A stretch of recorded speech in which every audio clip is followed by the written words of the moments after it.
तो दोस्तों, क्या आप भी अपने मोबाइल से घर बैठे बैठे अपने या किसी के भी खेत की ज़मीन को नापना चाहते हैं? तो फ्रेंड्स, आप बिल्कुल सही वीडियो पर क्लिक किए हो, क्योंकि फ्रेंड्स आज मैं आपको गूगल मैप की मदद से अपने या किसी के भी खेत की ज़मीन को हम कैसे नाप सकते हैं ये बताने वाला हूँ।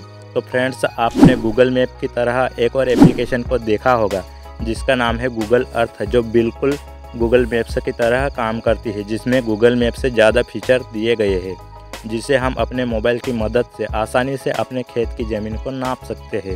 तो फ्रेंड्स, आपने अपने मोबाइल में इस वाली एप्लीकेशन को देख लेना कि यह डाउनलोड है या नहीं है।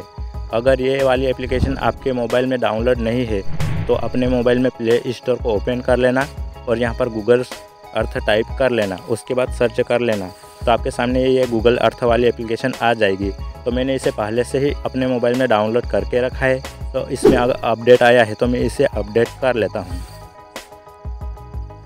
एप्लीकेशन इंस्टॉल होने के बाद हम इसे ओपन कर लेंगे तो कुछ इस प्रकार का इंटरफेस दिखेगा। यहाँ पर गूगल अर्थ करके यहाँ पर पृथ्वी है वो यहाँ पर कुछ इस प्रकार से दिख रही है।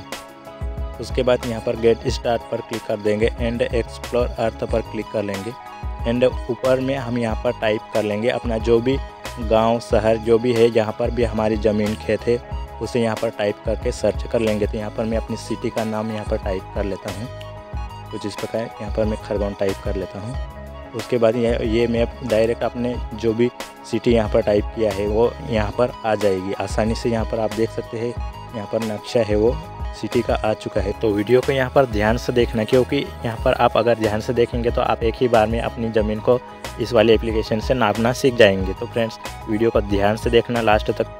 तो यहाँ पर मैं इस वाली ज़मीन को यहाँ पर नाप कर आपको बताने वाला हूँ। तो इसे मैं यहाँ पर कुछ इस प्रकार से एडजस्ट कर लेता हूँ एंड यहाँ पर हमें नीचे वाले यहाँ पर कुछ इस प्रकार के ऑप्शन पर क्लिक कर लेना है एंड इस वाले स्केल वाले ऑप्शन पर क्लिक कर लेना है एंड यहाँ पर अपने जो भी ज़मीन है उसके साइड में इस वाले पॉइंट को ले आना है और यहाँ पर ऐड पॉइंट पर क्लिक कर देना है तो पॉइंट ऐड हो जाएगा। उसके बाद यहाँ पर अपने खेत के दूसरे साइड इस वाले पॉइंट को ले आना है और यहाँ पर ऐड पॉइंट पर क्लिक कर देना है। तो यहाँ पर मैं इसे ऐड पर क्लिक कर देता हूँ। तो यहाँ पर थोड़ा सा यहाँ पर पॉइंट पीछे हो गया है तो मैं यहाँ पर वापस से इसे बैक करके यहाँ पर वापस से पॉइंट ऐड कर लेता हूँ।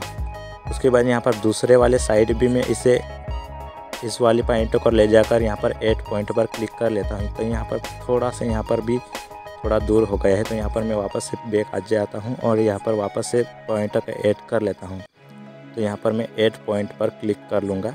उसके बाद यहाँ पर वापस से अपने खेत के दूसरे साइड इस वाले पॉइंट को ऐड कर लेता हूँ। उसके बाद यहाँ पर पहले वाले पॉइंट को यहाँ पर मिला देना है और क्लोज शेप पर क्लिक कर देना है। तो यहाँ पर अपनी ज़मीन का मेजरमेंट पूरा हो गया है। तो यहाँ पर आप देख सकते हैं एरिया पर यहाँ पर कुछ इस प्रकार आप देख सकते हैं। अगर आप यहाँ पर किलोमीटर फीट तो जैसे भी आप देखना चाहते हैं कितने, तो यहाँ पर मैंने एरिया एकड़ में सिलेक्ट किया है। तो यहाँ पर एकड़ में बता रहा है ये 4.25 एकड़ है ये वाला ज़मीन।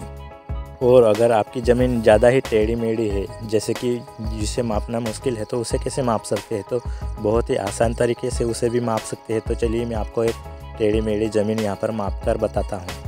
तो यहाँ पर मैं यहाँ पर कुछ इस प्रकार यहाँ पर स्क्रॉल कर लेता हूँ और यहाँ पर इस वाली टेढ़ी मेढ़ी ज़मीन को यहाँ पर आपको नाप कर बताता हूँ। तो यहाँ पर हमें बहुत सारे पॉइंट यहाँ पर ऐड करने पड़ेंगे यहाँ पर, क्योंकि ये वाली ज़मीन ज़्यादा ही टेढ़ी मेढ़ी है। तो यहाँ पर हमें सेंटर में यानी साइड में इस वाले पॉइंट को ले आना है और यहाँ पर ऐड पॉइंट पर क्लिक कर लेना है। उसके बाद जहाँ से भी ज़मीन टेढ़ी आ रही है वहाँ पर वापस से पॉइंट ऐड करते जाना है। तो यहाँ पर आसानी से वो वाली ज़मीन भी यहाँ पर नाप कर आ जाएगी। तो यहाँ पर मैं इसे यहाँ पर मल्टीपल पॉइंट ऐड कर लेता हूँ। जहाँ पर भी ज़मीन टेढ़ी मेढ़ी है वहाँ पर मैं पॉइंट्स यहाँ पर ऐड कर लेता हूँ। तो कुछ इस प्रकार से आप बहुत ही आसान तरीके से कोई से भी ज़मीन को यहाँ पर गूगल मैप्स की यानी कि गूगल अर्थ की मदद से नाप सकते हैं। तो यहाँ पर मैं इसे जल्दी से मल्टीपल पॉइंट ऐड करके इसे आपको नाप कर बता देता हूँ। तो फ्रेंड्स, आप देख लेना अपने ज़मीन को नाप कर कि ये वाली एप्लीकेशन सही बताता है या गलत बताता है, अगर आपके पास अपने ज़मीन का रिकॉर्ड है तो यहाँ पर मैं इस वाले पॉइंट को यहाँ पर क्लोज कर देता हूँ। तो आप देख सकते हैं इस वाली ज़मीन का एरिया 1.6 एकड़ है, यानी कि लगभग 1.5 एकड़ है ये वाली ज़मीन। तो इस वाली एप्लीकेशन से नापने पर थोड़ा बहुत ऊपर नीचे हो सकता है, ज़्यादा नहीं, लेकिन एक्यूरेट ही ये लगभग बताता है। और अपनी ज़मीन नाप कर कमेंट कर देना है कि सही बताया है या गलत। तो फ्रेंड्स वीडियो पसंद आ जाए तो लाइक और चैनल को भी सब्सक्राइब कर लें, क्योंकि मैं ऐसे ही वीडियोस लाता रहता हूँ। मिलते हैं एक और नई वीडियो में।